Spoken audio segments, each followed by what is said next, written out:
Day 19. Dear Streams for Purpose. Today's reading is in John 7:38. Whoever believes in me, rivers of living water will flow from within. Let me give you a little history of this verse. Jesus is the one speaking in John 7:38.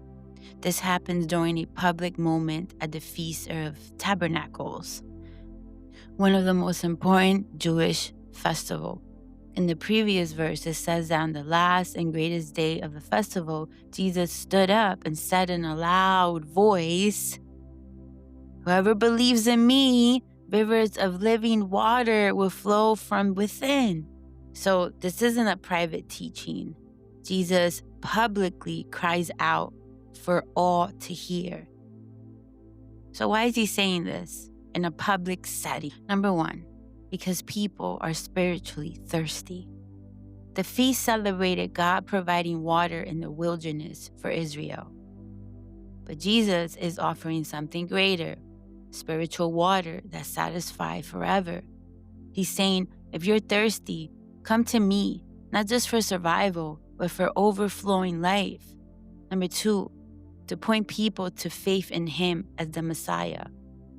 When Jesus says, whoever believes in me, he's clearly calling people to personal faith, not just religious tradition or rituals. He's identifying himself as a source of what people have been longing for, the fulfillment of the Old Testament promise.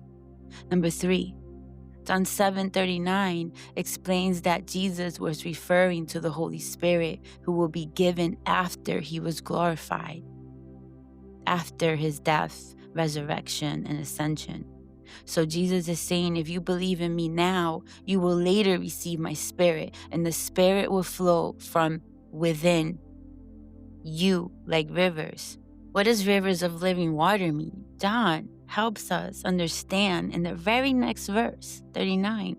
By this he meant the Spirit, whom those who believed in him will later receive. Living water equals Holy Spirit. The Spirit isn't just for refreshing you, but to flow from within you to refresh others. This is abundance, not drops. When you truly believe in Jesus, you just don't receive life. You become a source of life.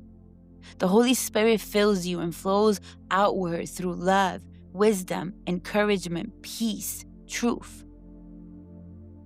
You were never meant just to be filled.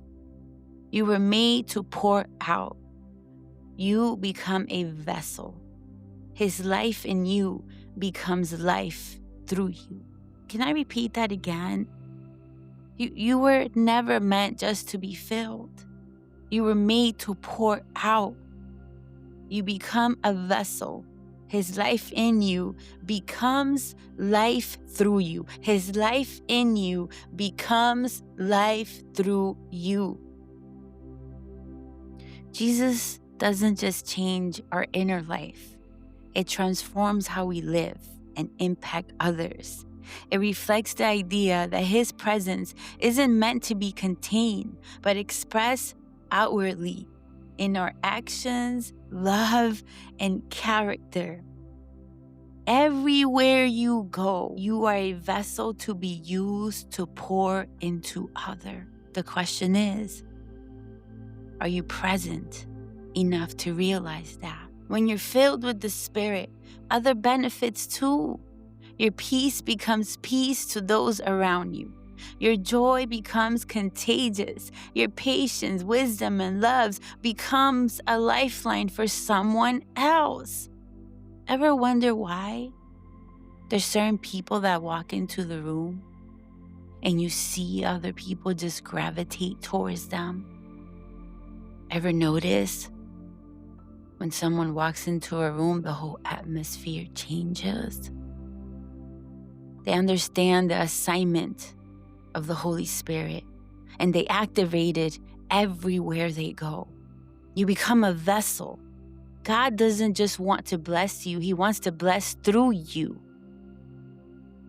Again, you were never meant to be a container. You were made to overflow. His life in you becomes life through you. So stay filled, stay aligned, stay surrendered. Because when you're in step with the Spirit, you don't have to force impact. It just flows naturally. Whoever believes in me, rivers of living water will flow from within. I have a challenge for you today. Do one act of kindness for someone else and see how you just change their whole day. And not even theirs, your day. This is what we were called to do. To serve others. That which what the Holy Spirit filled us with. With love, CO.